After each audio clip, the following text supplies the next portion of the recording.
अरे बाबू शांत हो जाओ, मैं मजाक कर रहा था। हम अभी घर जा रहे हैं, वहाँ मैं चेंज करूंगा तब निकलेंगे। मैंने आशु को प्यार से समझाया। अब मैं सबसे पहले नहाने गया। नहा के बाहर सिर्फ कच्छे में आया और अलमारी से अपनी शर्ट निकाली। मुझे ऐसे देखकर आशु ने अपनी उंगली दांतों तले दबा ली और सिसक कर रह गई। मैंने सोचा कि अभी जाने में बहुत समय है, तो अभी से क्या कपड़े पहनने पर आशु जिद करने लगी कि मुझे अभी पहन के दिखाओ। अब उसकी बात मानते हुए मैंने व्हाइट शर्ट, पैंट, ब्लेजर और लोफर्स पहन के उसे दिखाया। मुझे पूरा तैयार देखकर आशु की आंखें फैल गईं। जानू, मानना पड़ेगा कि आपकी पसंद कपड़ों के मामले में बहुत बढ़िया है। I am so lucky to have you as my husband. Really? Well शुक्रिया मैडम मोसिल। मेरी बात सुनकर आशु शर्मा गई और आकर मेरे सीने से लग गई। एक बात कहूँ जानू, आशु ने मेरे सीने से लगे हुए ही कहा। जवाब में मैंने बस हम कहा। आज हम दोनों कहीं कैंडल लाइट डिनर करने चले, उसके बाद शादी में चले जाएंगे। आशु मेरे आंखों में देखते हुए कहा। अब भला मैं अपने प्यार को कैसे मना करता। मैंने फटाफट कैब बुक की और आशु को मैं विवांता ले आया। ये लखनऊ का सबसे बड़ा 5 स्टार रेस्टोरेंट है। वहाँ की चमक देखकर आशु की आंखें जगमगा उठी। मेरे कॉलेज के दिनों में मैं यहाँ से कई बार गुजरा था और यही सोचता था कि शादी होगी तब यहाँ जरूर आऊंगा। एक वेटर हमें हमारे टेबल तक ले जाने को आया। मैं और आशु किसी प्रेमी जोड़े की तरह बाहों में बाहें डाले चल रहे थे। टेबल पर पहुंचकर मैंने आशु की कुर्सी खींची और फिर उसे बिठाया और फिर मैं उसके ठीक सामने बैठ गया। खुला गार्डन था और वहाँ बहुत सारे टेबल लगे हुए थे।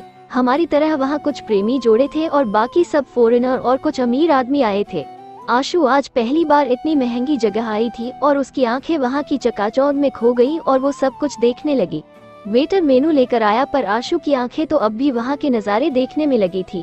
धीमी धीमी आवाज में वहाँ म्यूजिक गूंज रहा था। मैंने आशु का हाथ पकड़ा तो उसकी आंखें भर आई थी। मैं उठकर खड़ा हुआ और उसे अपने सीने से लगा लिया। शुक्रिया, आशु ने रोते रोते कहा। But baby why are you crying? मैंने उससे पूछा तो आशु ने अपने आंसू पोंछे और बोली, मैंने कभी सपने में भी नहीं सोचा था कि मैं कभी ऐसी जगह आ पाऊंगी। ऐसी जगह जहाँ के मेन गेट के अंदर घुसने की भी मेरी औकात नहीं है। वहाँ आप मुझे डिनर के लिए लेके आए हो, शुक्रिया। मेरी जाने मन इससे भी कई ज्यादा कीमती है। अगले ही पल मैंने अपनी दाई टांग मोड़ी और घुटने को जमीन से टिकाया। बाई बस मोड़ी और आशु का बायां हाथ अपने बाएं हाथ में लेते हुए उससे पूछा, मैंने तुम पर बहुत बार चीखा हूँ, चिल्लाया हूँ, यहाँ तक कि तुम पर हाथ भी उठाया है, पर ये सच है कि मैं प्यार सिर्फ और सिर्फ तुम ही से करता हूँ। उस दिन जब मैंने तुम्हें पहली बार दिल से गले लगाया था, उसी दिन मैंने तुम्हें अपना दिल दे दिया था। मैं वादा करता हूँ कि तुम्हें जिंदगी भर खुश रखूंगा, तुम्हें कभी कोई तकलीफ नहीं दूंगा, तुम्हें पलकों पर बिठा कर रखूंगा। एक लंबी सांस लेते हुए, विल यू मैरी मी? ये सुनकर आशु की आंखें छलक आई और उसने हाँ में गर्दन हिलाई और बैठे बैठे ही मेरे गले लग गई। वहाँ मौजूद सभी लोगों ने तालियां बजाई और तब जाकर हम दोनों को होश आया कि हम दोनों बाहर आए हैं।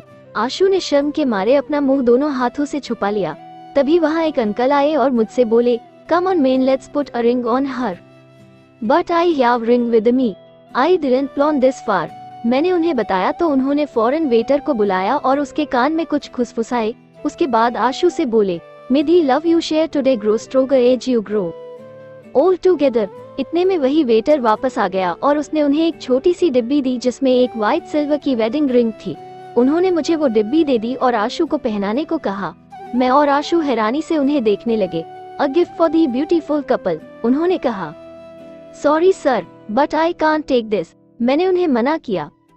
ओह come on dear, it's just a small gift, take it. उन्होंने जबरदस्ती करते हुए वो डिब्बी मेरे हाथ में पकड़ा दी। No no sir, I will pay you for this. वो मुस्कुराने लगे और अपनी जेब में से एक कार्ड निकाला और मुझे दे दिया। ये लो, जब टाइम हो तब आकर पैसे दे जाना, पर अभी तो ये मोमेंट खराब मत करो। मैंने उनके हाथ से कार्ड लेकर रख लिया और वापस प्रपोज करने का पोज बनाया और आशु से पूछा, will you marry me?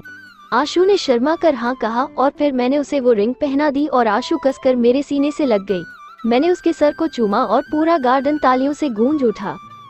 Uncle ने फिर से हमें आशीर्वाद दिया और वापस अपने टेबल पर अपने दोस्तों के साथ बैठकर शराब एंजॉय करने लगे। आशु बहुत खुश थी और उसकी ये खुशी देखकर मैं भी बहुत खुश था।